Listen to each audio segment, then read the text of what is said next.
infecciones del sistema nervioso que estábamos viendo el otro día. ¿Se ve la pantalla, Anthony? Perfecto. Bueno, estábamos hablando en general de las meningitis, meningoencefalitis, ¿no? Y no sé si es correcto que nos quedamos en esta diapositiva, Anthony. ¿No? Bueno, entonces, en general estamos hablando de infecciones que son severas con alto riesgo de muerte para el paciente, justamente en relación a la propia infección, y generalmente tenemos asociaciones en la evolución del cuadro, por ejemplo, con shock, hipotensión, muy frecuente hipoxemia, trastornos del sodio, generalmente de origen central, ¿no? Como el síndrome de secreción inapropiada de la hormona antidiurética. Hay otros síndromes un poquito más específicos, como el síndrome del cerebro perdedor de sal, que puede ocurrir, arritmias cardíacas, isquemia cerebral también en relación al proceso inflamatorio. Puede haber vasculitis y podemos tener un infarto cerebral secundario, ¿no? El stroke. En general las enfermedades crónicas pues, se pueden exacerbar o podemos tener complicaciones, sobre todo en el diabético, en el inmunosuprimido, considerar esto, ¿no? Hay que considerar la resistencia bacteriana que lamentablemente actualmente en la población o en los estudios que deben ser frecuentes de los gérmenes intrahospitalarios, lamentablemente encontramos resistencia bacteriana, incluso miren al Streptococcus pneumoniae. Siempre tener en cuenta también que el manejo de nuestros pacientes requiere que se haga un monitoreo de la función renal y hepática, más aún si se está empezando en utilizar ciertos antibióticos con riesgo para otros órganos como estos, ¿no? La vancomicina, los aminoglucósidos, incluso las cefalosporinas, tener en cuenta que se tiene que hacer una corrección en caso de falla en alguno de estos órganos, ¿no? La hidrocefalia, muy frecuentemente por la obstrucción de la circulación del líquido cefalorraquídeo, crisis epilépticas, y en niños los defectos de audición. El tratamiento, ¿no? El tratamiento del que ya hemos hablado, el tratamiento empírico, tiene también que pensarse en algunas veces en el tratamiento profiláctico, y esto es importante para nosotros. Si es posible que nosotros estemos sospechando del meningococo, de Haemophilus, entonces hay que considerar el uso de tratamiento profiláctico. Las famosas cuarentenas antiguas que se dictaban en caso de algunos tipos de infecciones, sobre todo el meningococo, justamente han permitido de que se limite la infestación, el compromiso del personal de salud, ¿no? Y en el caso del meningococo, el tratamiento estandarizado por vía oral puede darse apenas se ha tenido el contacto, ¿no? Más aún, ojo, y aquí es importante que ustedes tengan confirmación mínimamente del resultado del estudio de Gram, ¿no? El estudio de Gram que es muy rápido de realizar, no va a demorar horas, eso se tiene que hacer de inmediato y se tiene que hacer las 24 horas del día en cualquier laboratorio y ustedes tienen que exigirlo, ¿sí? Por seguridad suya. Entonces, se puede identificar un meningococo y planear el tratamiento lo más pronto posible para el personal que ha estado en contacto con secreciones faríngeas, ¿no? Que generalmente va a ser el médico, la enfermera. Podemos utilizar rifampicina. La verdad, lo que más se utiliza actualmente es el ciprofloxacino y en algunos casos también la ceftriaxona, ¿no? Ahí se utiliza como dosis únicas. En el caso del Haemophilus, la rifampicina también, ¿no? En los que han estado en contacto. El aislamiento, la famosa cuarentena, en realidad no es de tanta duración. Por lo general, luego del contacto se recomienda 24 horas y vigilancia de los síntomas, ¿no? Eso tienen que tenerlo en cuenta para ustedes, ¿no? Si ustedes han estado en contacto con el niño o su personal de salud, ¿no? Las meningitis virales. En realidad, el tratamiento para muchas de las meningitis virales es muy escaso. Básicamente, solo disponemos de tratamiento en el caso de las meningitis herpéticas, ¿no? La mayor parte de meningitis en lactantes neonatos suelen autolimitarse y no van a requerir más que medidas generales, ¿no? Manejo de la fiebre, las convulsiones o lo que fuera. En el caso de que se tenga sospecha de meningitis herpética, pues vamos a definir el tratamiento de forma inmediata, ¿no? Igual el tratamiento empírico, ¿no? La única droga en realidad que contamos para las meningitis virales y básicamente las herpéticas es esta, ¿no? La ciclovir, que ojo, tiene que ser parenteral, ¿ya? El tratamiento de la meningitis con aciclovir por vía oral no tiene ninguna utilidad. Reitero, ninguna utilidad. El tratamiento es estrictamente el aciclovir por vía parenteral, monitorizando obviamente las otras complicaciones que pueden haber, ¿no? El nivel de evidencia para el aciclovir es nivel de evidencia A, ¿ya?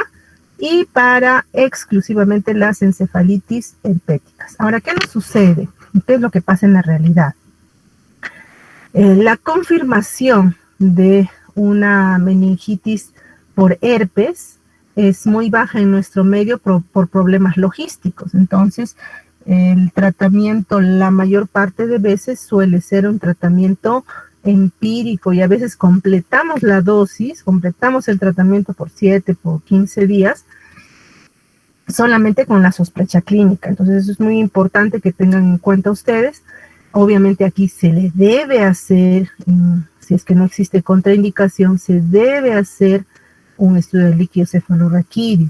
Se tiene que hacer, si es que es posible, y es mucho mejor definir que es herpes. Para esto se puede hacer, lo que regularmente indicamos, es una prueba que es la reacción en cadena de polimerasa, el PCR, ¿no? Para detectar el virus de herpes simple, ¿no?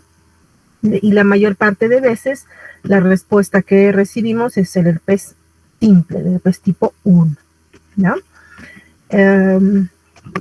Siempre hay que revisar esto. En el tiempo podrían haber algunas variaciones. Hasta el momento el nivel de evidencia sigue siendo el mayor en favor de la ciclovir, ¿no? Algún nivel de evidencia para el foscarnet, ¿no? O el ganciclovir, cuando se detecta citomegalovirus o el herpes tipo 6, ¿no? En el virus de varicela zoster, un poquito menos de evidencia también para el foscarnet y el ganciclovir. En todo caso, esta es la dosis que me gustaría que ustedes recuerden. La dosis es 10 miligramos por kilogramo, lo damos por vía endovenosa cada 8 horas. Siempre verificando la función renal. Lamentablemente la nefrotoxicidad existe, ¿no? En algunos casos puede prolongarse el tratamiento dependiendo de la severidad de la lesión hasta por 3 semanas, ¿no? Hasta por 21 días. Prevención para los virus neurotrópicos.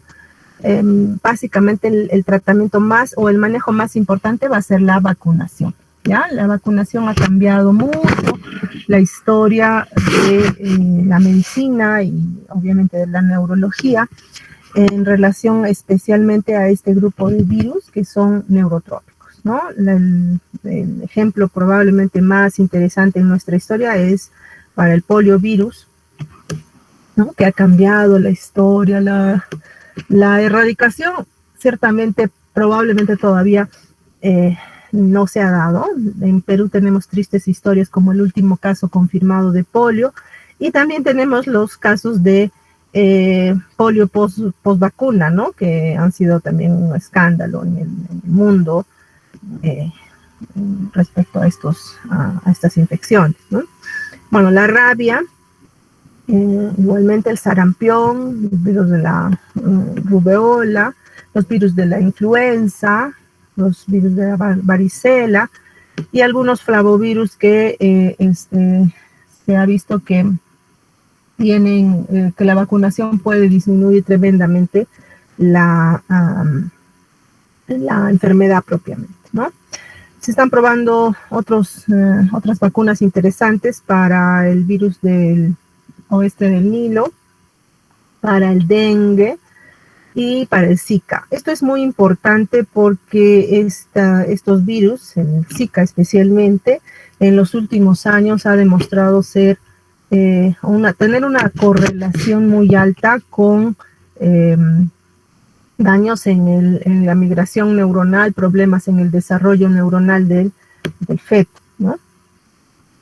Y bueno, los rotavirus que en Estados Unidos en general ya es habitual que reciban antibiótico normalmente, ¿no? O perdón, la vacunación, perdón. La meningitis por citomegalovirus, que hay que tener también un índice de alta sospecha, pues el ganciclovir y el valganciclovir tienen alguna indicación y un sustento importante, pero en este grupo, no olvidar, sigue siendo el aciclovir la droga de elección, ¿ya?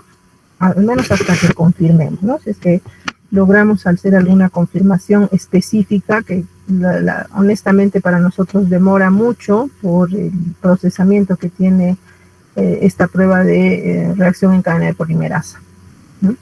Sí saben qué es la reacción en cadena de polimerasa, ¿no? Jenny, Sandra, ¿qué es la reacción en cadena de polimerasa? No está Jenny, por favor, delegado, toma nota. Yajaira, Leonor, ¿qué es la reacción en cadena de polimerasa? Doctora, buenos días. Es una reacción que se utiliza para amplificar o crear fragmentos de ADN. Exacto, correcto. Entonces nosotros, si no tenemos disponibilidad, en Cusco al menos tardamos, en el mejor de los casos, a veces de 3 a 5 días para tener una confirmación, pues mientras tanto no se puede perder el tiempo, y por eso es que en forma empírica solemos utilizar básicamente el aciclovir, ¿ya? En el caso de las meningitis fúngicas, para nosotros muy frecuente el criptococo, ¿ya? Muy frecuente. En pacientes inmunosuprimidos especialmente, pero reitero, esto creo que lo dije el otro día, ¿no? También lo encontramos en pacientes que no necesariamente son inmunosuprimidos, porque en nuestro medio la desnutrición y la diabetes y los pacientes provenientes sobre todo de las cercanías de nuestro Cusco, el Puerto Maldonado, Quillabamba, tenemos una incidencia importante. Pueden haber otros tipos de hongos que afecten al sistema nervioso, el coccidioides simitis, el histoplasma, la cándida sí hemos visto unos cuantos también en pacientes con inmunosupresión, con VIH especialmente. La esporotricosis, mucho menos frecuente, la verdad, de estos. Yo he visto esporotricosis, pero no compromiso del sistema nervioso hasta ahora, ¿no? Bastante raro. El tratamiento, una vez identificado, especialmente para el criptococo, no debe esperar, ¿ya? Tiene que hacerse lo más pronto posible. La droga con mejor espectro sigue siendo la anfotericina B. Recuerden, la anfotericina B, si la vamos a utilizar con un monitoreo estricto de los gases arteriales, de la función renal, ¿no? En asociación con el fluconazol. Ahí el fluconazol lo podemos mantener por muchas más semanas, hasta 8 semanas, ¿no? Una alternativa en caso de que no haya tolerancia al fluconazol es el itraconazol. Siempre de la mano con el manejo de la hipertensión endocraniana, que en el caso de la criptococosis es una constante por la obstrucción de la reabsorción del líquido cefalorraquídeo debido a este hongo, ¿no? Bueno, para el coccidioides se ha visto el fluconazol, para el histoplasma la anfotericina sigue siendo la primera elección, para cándida anfotericina igualmente, igual para la esporotricosis, ¿no? Hasta aquí, si tuvieran alguna pregunta, porque vamos a seguir tocando el tema en en tuberculosis. A ver, Raúl, perdón, Anthony primero y luego Raúl.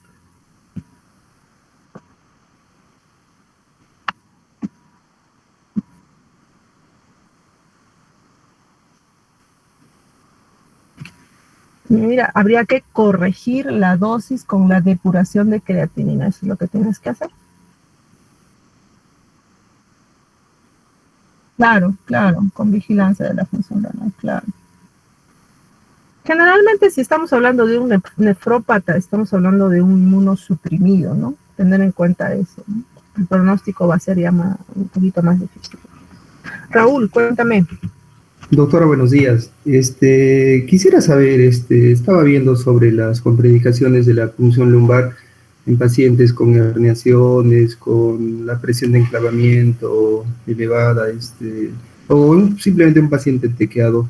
¿Estas serían las contraindicaciones o habrían más? Porque en algún momento en la clase pasada nos habló sobre que habría que hacer controles con punción lumbar a los pacientes, sobre todo que tienen listeria o...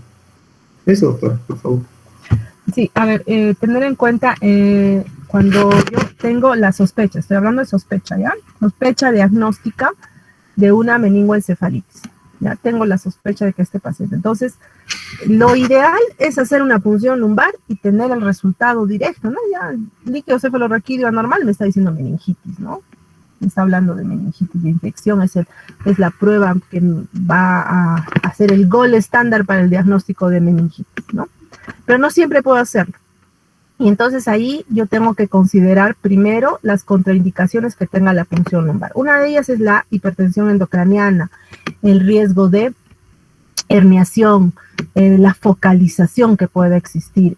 O en algunos casos que es mucho mejor siempre considerar primero, si es que está disponible, ¿no?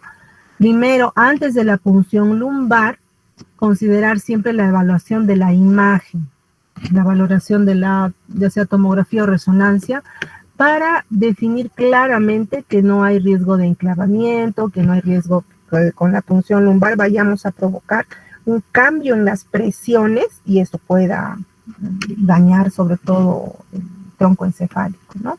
Entonces, tener en cuenta, inmunosuprimido, paciente con signos de focalización, paciente con signos de hipertensión endocraniana, yo voy a diferir, voy a postergar mi punción lumbar hasta tener certeza de que puedo hacerla en mejores condiciones, ¿sí? Manejando la hipertensión o viendo que el signo de focalización no vaya a ser un riesgo de enclavamiento, y eso lo hacemos con la imagen. Ahora, en el transcurso de la meningitis ya diagnosticada, como vamos a ver en un momento de la tuberculosis y de otras meningitis, en este proceso sí es muy frecuente que yo necesite un control, ¿no?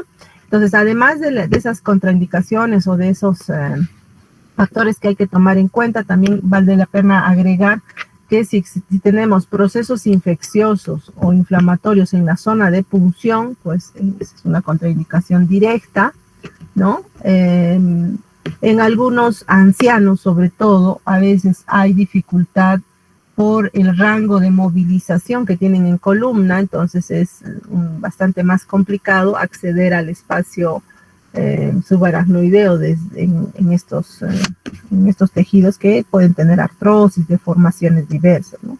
Hay que tomar en cuenta eso. John. ¿Sí estamos claros, Raúl? Buenos días. Sí, doctora, muchas gracias. Ok, dime, John. Doctora, buenos días. El cuadro clínico de una meningitis bacteriana sería igual al cuadro clínico de una meningitis fúngica o viral. Es bastante parecido, pero generalmente las infecciones virales suelen tener problemas, suelen tener signos y síntomas un poquito más especiales. En el caso de la rigidez de nuca, Kernis, Buczynski, todas podrían tenerlos, no va a haber una gran diferencia, podrían o no tenerlo. En el caso de las meningitis virales, no necesariamente, a veces no lo vamos a encontrar, ¿no? al síndrome meningio de forma clásica. Y pueden haber en muchos casos signos de focalización antes que los signos meningios, ¿no? Ahora, que sea igual, va a ser igual. Depende del estado del paciente, de la edad, del factor de inmunosupresión que puede existir, ¿no? Ya habíamos dicho en lactantes, puede que no encontremos los signos meningios en las meningitis bacterianas, ¿no? No siempre es clásico. La fiebre en el anciano puede que no la encontremos, eso ya lo hemos dicho, lo hemos repetido incluso. Entonces,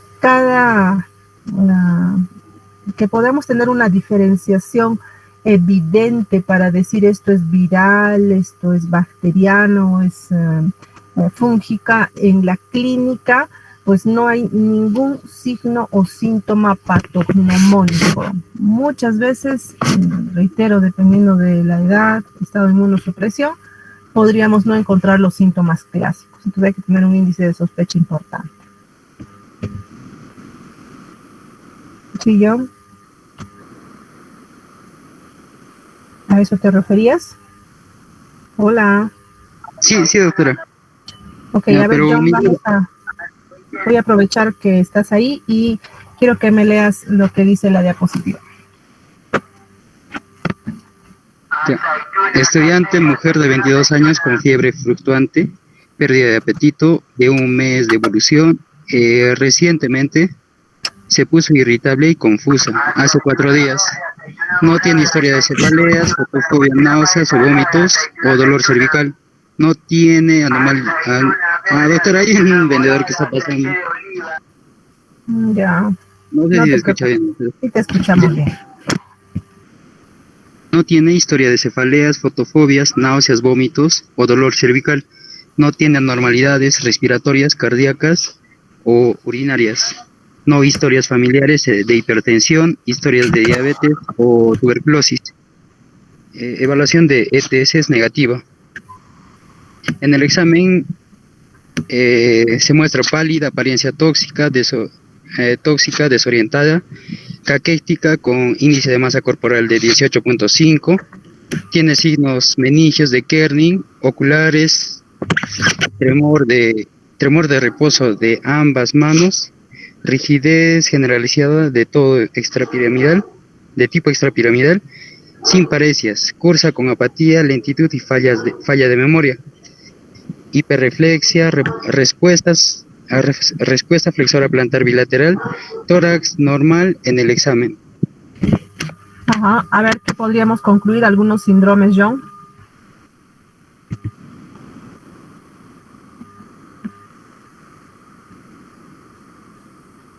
¿Ningún síndrome? Puede ser un síndrome febril, un síndrome piramidal también puede ser, doctora. Piramidal. Un síndrome meningio. Un síndrome piramidal no, doctora, pero sí un síndrome meningio. Ya. Por mientras. Ya. A ver, ¿algún voluntario? Extrapiramidal, ya. ¿Algún voluntario? Anthony.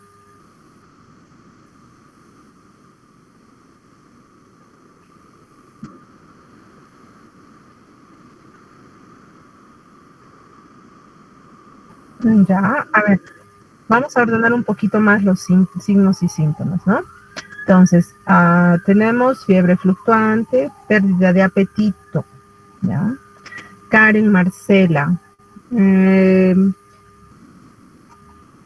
opinas de, qué otros síntomas o síndromes podrías agregar? Síndromes, por favor, ¿ya? Para que seamos más específicos. Sí, doctora, un síndrome extrapiramidal. Sí, hay también un síndrome confusional por la apatía y fallas de memoria. Síndrome febril, síndrome nauseoso y extrapiramidal y meningio. Ya, muy bien. A ver, dijiste síndrome confusional, ¿no? ¿Es confusional? ¿Alguien quiere opinar? ¿Alguien opina distinto?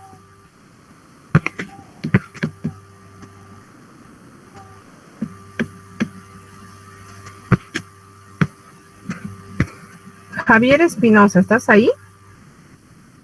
Doctora, buenas Hola. días. ¿Cómo estás, Javier? Sí, ¿Algún síndrome más? bueno, en ese aspecto, doctora, lo que había, más que todo, ¿no? Se ve en este caso un compromiso meningio, ¿no?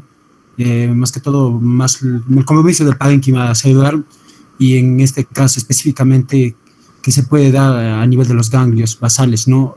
Bueno, y eso me da idea de un síndrome extrapiramidal. Y bueno, ¿no? Y el otro que viene a ser también en este caso hay una apatía, lentitud y falla de memoria, ¿no? Lo que ha hecho que se me confusionar. En este caso un compromiso cortical netamente, ¿no? Y estaríamos hablando de alteraciones de las funciones cerebrales superiores, ¿no? Y el otro sería, No, el doctor, problema de memoria, ¿no? Ya, claro. ya. Y una Yulisa, ¿me ayudas si seguimos leyendo? Ya, doctora, tiene una hemoglobina de 10 miligramos por decilitro, leucocitos de 8.430 por por campo, supongo, milímetros. BSG 74, sodio 130, glicemia 130 miligramos por decilitro, HIV 1 y 2 negativo, radiografía de tórax con infiltrado miliar, líquido cefalorraquídeo, ADA normal, glucosa 29,1, proteínas 16,9 miligramos por decilitro, VAR negativo, tinción gran negativo, leucocitos 30 milímetros cúbicos, 30 por milímetros cúbicos, predominio de linfocitos, MRI, ventrículos discretamente dilatados, lesión hiperintensa en los surcos de la convexidad. Uh-huh. Con estos datos y con esas imágenes, no sé si quieres analizar las imágenes, Yulisa, que ves ahí, ¿qué te llama la atención de esas imágenes?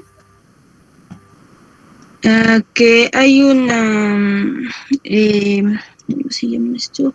Es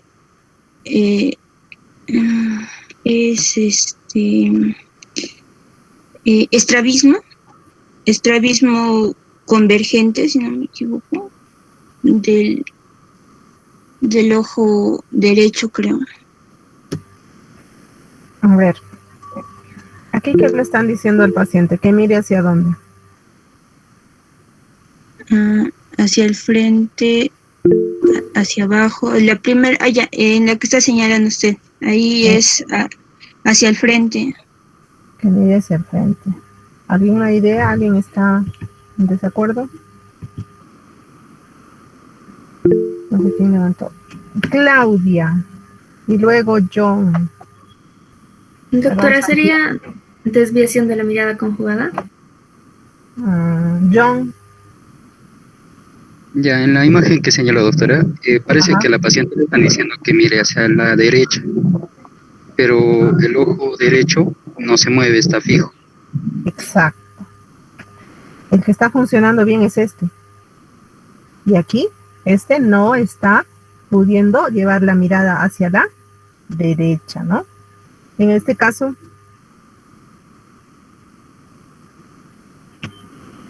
John. Ya, en ese caso, doctora, también al paciente se le dice que mire a la izquierda, o perdón, al frente. Al frente, entonces el ojo izquierdo el ojo derecho no puede ver al frente, ¿no? Más es una... Mira. Aquí le están diciendo que mire hacia la derecha, hacia este lado. ¿Qué pasa con el ojo derecho? No puede llevar hacia afuera, ¿no? O sea, no puede hacer mirada lateral. ¿Sí? Aquí le estamos diciendo a la paciente que mire hacia la izquierda. ¿Y qué está pasando con el ojo izquierdo? Tampoco corre, ¿no? Tampoco está pudiendo llevar este ojo. Sí está funcionando bien el recto interno. Los dos rectos internos están funcionando bien. ¿Qué está funcionando mal? El recto externo, ¿no? El recto externo. Pero, bueno, vamos a ver. Ya espero que hayan prestado atención. Jenner Mijail, con estos datos y la historia que hemos visto, ¿qué podrías concluir?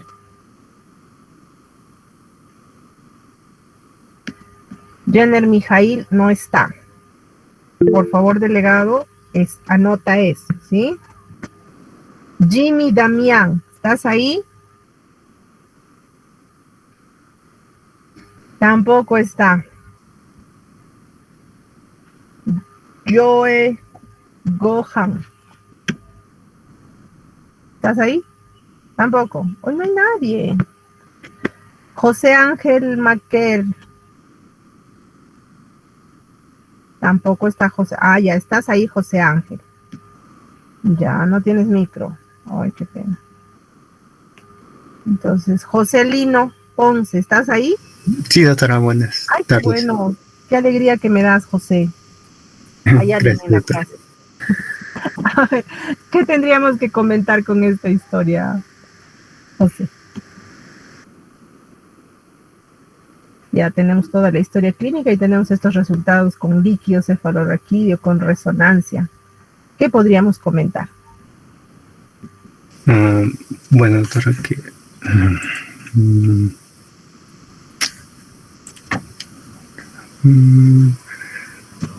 la infección, doctora, estaría afectando a los nervios que están inervando los músculos. Están inervando los músculos. Estaría afectando. Ustedes hablan como hablan. Tienen que utilizar términos médicos. Está afectando. ¿Qué significa afectando? No sé. José Mariano Colque, con estos resultados del líquido cefalorraquídeo, la foto que estás viendo. ¿Estás ahí, José Mariano? Sí, doctora, presente. Qué bueno. Doctora, ¿se me escucha? Sí, te escucho bien.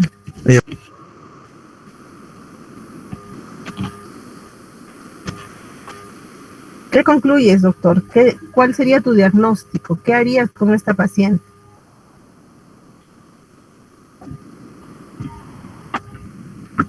Nada. Joyce Araceli. Presente, doctora. ¿Qué hacemos, Joyce? ¿Se me escucha? Yo estaba pensando, estoy teniendo una meningoencefalitis, doctora, porque parece que hay daño en general en todo el encéfalo. Y bueno, tal vez podría ser producto de una TBC por el infiltrado miliar. Claro, muy bien, claro, correcto, ¿no? Entonces, esto es muy, muy frecuente de ver, ¿no? Lo que quiero que tomen atención es que la paciente tiene un mes de evolución, no es una meningitis aguda, entonces ahí no voy a pensar pues en los clásicos bacterianos, ¿no? O sea, no voy a pensar en meningococo, en neumococo, en Haemophilus, en E. coli, ¿no? Estamos hablando de una evolución subaguda, ¿sí? Podría pensar quizás también en micosis, ¿no? Hongos, también tienen una evolución parecida, ¿no? En el examen, en el examen neurológico, además de los signos meningios y esa rigidez extrapiramidal, lo que es evidente aquí es una parálisis del sexto nervio craneal bilateral o una parálisis de la mirada conjugada, ¿no? ¿Y qué tengo aquí en los exámenes de laboratorio que me ayudan? El líquido cefalorraquídeo es bastante claro. Miren, el ADA es normal, o sea, no dice que sea, no está apuntando nada. La glucosa está baja y las proteínas muy elevadas. Y no tengo un BK, bacilo alcohólico resistente aquí, PAR. No tengo. Y esto es una constante en nuestras salas de hospitalización y emergencia. Estos pacientes vienen así, ¿no? Hay leucocitos un poquito incrementados que estamos viendo acá, pero tampoco no es tan claro, ¿no? Entonces, este líquido es bastante sugestivo de tuberculosis, ¿sí? Bastante sugestivo de tuberculosis en el contexto del tiempo de enfermedad, ¿ya? Si el paciente viene con 2 días de enfermedad y yo tengo este líquido, ¿no? Voy a pensar en una meningitis bacteriana y voy a iniciar tratamiento empírico para meningitis bacteriana. En el caso de esta paciente, miren, sin confirmación, porque nada aquí me está confirmando, ¿no? Sin confirmación, yo inicio tratamiento para tuberculosis. En nuestro medio es así, ¿sí? Y lamentablemente esta es una enfermedad de la cual tenemos un patinón, ¿no? Dentro de los países con tuberculosis en el sistema nervioso central, pues nuestro país ocupa uno de los primeros lugares, a pesar de los cambios económicos que parece que vamos a retroceder con este gobierno, pues a pesar de la mejoría, nuestra tasa de incidencia y prevalencia de neurotuberculosis es muy alta, lamentablemente, ¿ya? Vamos a revisar un poquito la epidemiología. Más de 2 millones en el mundo, 2.000 millones en el mundo tendrían, sé que sería un tercio de la población, ¿no? No todos los infectados desarrollan la enfermedad, más o menos un 10%, ¿no? Probablemente muchos de nosotros que hemos estado expuestos a ambientes hospitalarios, es muy probable que hayamos tenido la infección sin desarrollar la enfermedad, ¿no? Es un problema de salud pública y se relaciona principalmente con esto de lo cual nosotros tenemos abundancia, ¿no? Falta de infraestructura pública, ¿no? Pobreza también. También hay problemas en cuanto al desarrollo de las drogas antituberculosas, ¿no? Hay un tanto de dificultad a las pruebas diagnósticas y a las vacunas, ¿no? En muchos países, lamentablemente, se ha empezado a dejar de utilizar la BCG, ¿no? Las vacunas en la primera infancia. Algunos países antivacunas, lamentablemente, contribuyen a esto. Y el HIV igualmente ha incrementado, obviamente, más en nuestro medio, ¿no? La meningoencefalitis, como parte de uno de los tipos de infestaciones que puede haber en el sistema nervioso, significa altísimo riesgo de muerte, altísimo riesgo de secuelas, de lesiones que van a dejar discapacitado al individuo, ¿no? Es, por lo tanto, una enfermedad que requiere diagnóstico y tratamiento urgente. Ojo con esto, nuevamente el tratamiento, la mayoría de veces, al menos para nuestro medio, es empírico. Yo llevo trabajando 17 años en este hospital y en los 17 años puedo contar las veces que he visto. Solo 2 veces he visto un BK positivo en microencefalografía. Y eso es porque existen un tanto temas logísticos para el procesamiento de las muestras, para obtener una muestra que sea suficiente, ¿no? Es un problema diagnóstico la mayor parte de veces. El caso clínico que les he presentado es un caso clínico problema. ¿Por qué? Porque no tenemos un examen que nos dé directamente el diagnóstico. Claro que es fácil si yo tengo un BK, ¿no? Un BK en líquido cefalorraquídeo positivo, no tengo dudas, ¿no? No tengo dudas. ¿Por qué es difícil de diagnosticar? Bueno, porque tiene una evolución, así como la hemos visto, ¿no? Ondulante, miren, síntomas generales de la paciente, fiebre, baja de peso, demasiada, caquética, lento, ¿no? Lamentablemente participan también otros múltiples factores propios del bacilo, de la infectividad que tiene este bacilo, de las condiciones del paciente, ¿no? La inmunidad también actúa pudiendo contribuir a que la evolución sea diferente en cada paciente, ¿no? La virulencia del bacilo igualmente, ¿no? Aunque sí, bueno, existe generalmente una correlación con el momento del diagnóstico en cuanto a la clínica de los pacientes, ¿no?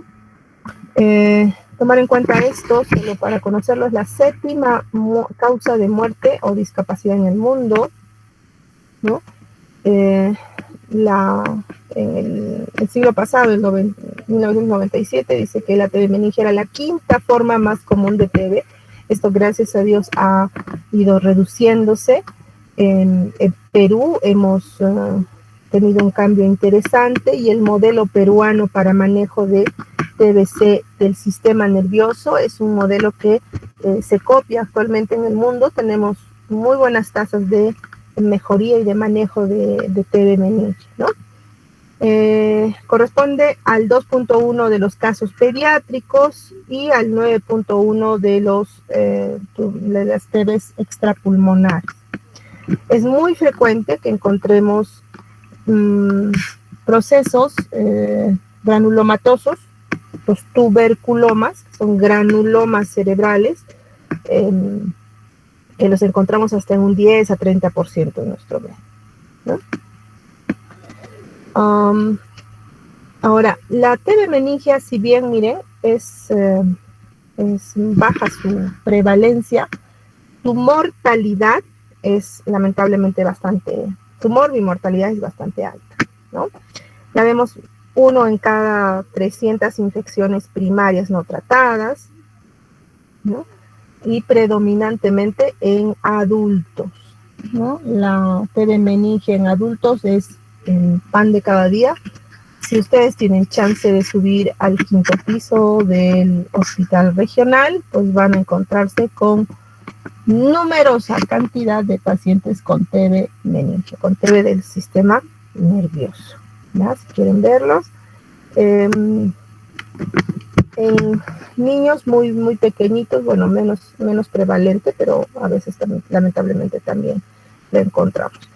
En lactantes es muy raro de ver. Recuerden que la inmunidad materna pues les protege hasta incluso probablemente hasta los 3 años tenga una buena protección. La posibilidad del desarrollo de una infección en el caso de compromiso pulmonar es la condición más importante para que en estos niños se desarrolle, ¿no? Recordar, más frecuente en varones, ¿no? Y la etiología es fácil. Ustedes ya lo conocen, seguramente lo han revisado bastante mejor en infectología. Recordar, ¿no?, que este es un bacilo, un bastón aerobio gram positivo, ¿no? Se tiñe muy bien con hematoxilina eosina y la coloración de Sieb-Nielsen nos puede dar una positividad muy rápido. En general, un extendido del líquido que se haga muy temprano, pues puede fácilmente mostrarnos al bacilo, ¿no?, que se tiñe así de rojo intenso. Su mecanismo de neurovirulencia estaría, al parecer, en relación a la capa celular, a la membrana celular con peptidoglicanos abundantes, y esto la haría le daría tener cierto tropismo por el sistema nervioso, ¿no? Ahora, entre las cepas de estos bacilos existe muy frecuentemente mutaciones y variaciones que hacen que algunas estirpes sean más frecuentes en ciertas zonas, ¿no? Los factores de riesgo, bueno, la migración, las hambrunas, las guerras, Perú.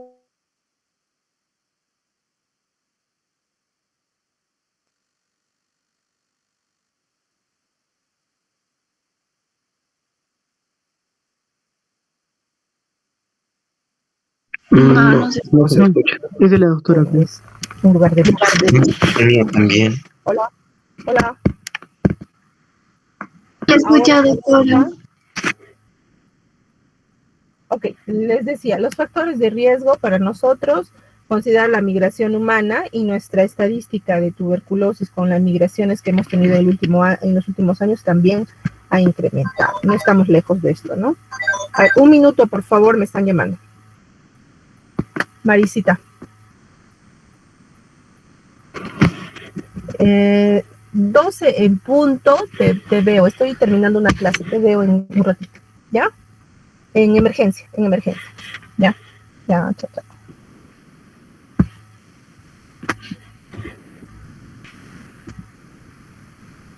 Hola, ¿se escucha?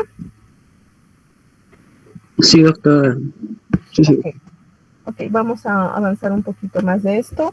Solamente los factores de riesgo. Les decía, la migración, las condiciones socioeconómicas que tenemos en nuestro país las condiciones de hacinamiento, ¿no? Nuestro país tiene una historia alta de, sobre todo en ciudades muy pobladas, pues existir hacinamiento, existir condiciones que hacen que el bacilo pueda estar circulando en el aire, ¿no? Otro factor que ha incrementado la tuberculosis es el HIV, ¿no? El HIV, en este tiempo también se ha asociado a bacterias que son multidrogo resistentes. En sí, bacterias multidrogo resistentes tenemos en Perú a montones. Los grandes focos son Lima, el Callao, algunas ciudades de la sierra, las ciudades más pobres, y lamentablemente Cusco no está lejos de esto, ¿no? Otros factores que son importantes: la malnutrición, el alcoholismo, la diabetes, en general cualquier condición que vaya a condicionar inmunosupresión, cáncer, ¿no? Los indigentes, como no, las cárceles, los correccionales, los internados o geriátricos han hecho también que incremente la frecuencia, la prevalencia de esta infección, de la que lamentablemente tenemos a montones, ¿no? El pronóstico suele ser con alto índice de morbimortalidad. Puede ser fatal, o las secuelas generalmente tienen alto riesgo de provocar discapacidad neurológica en general, dependiendo del área comprometida, no solamente de que puede haber tuberculomas o masas, sino también de que ocasiona problemas vasculares, ¿no? Las vasculitis pueden provocar infartos cerebrales también asociados, que nos van a dar un pronóstico delicado, ¿no?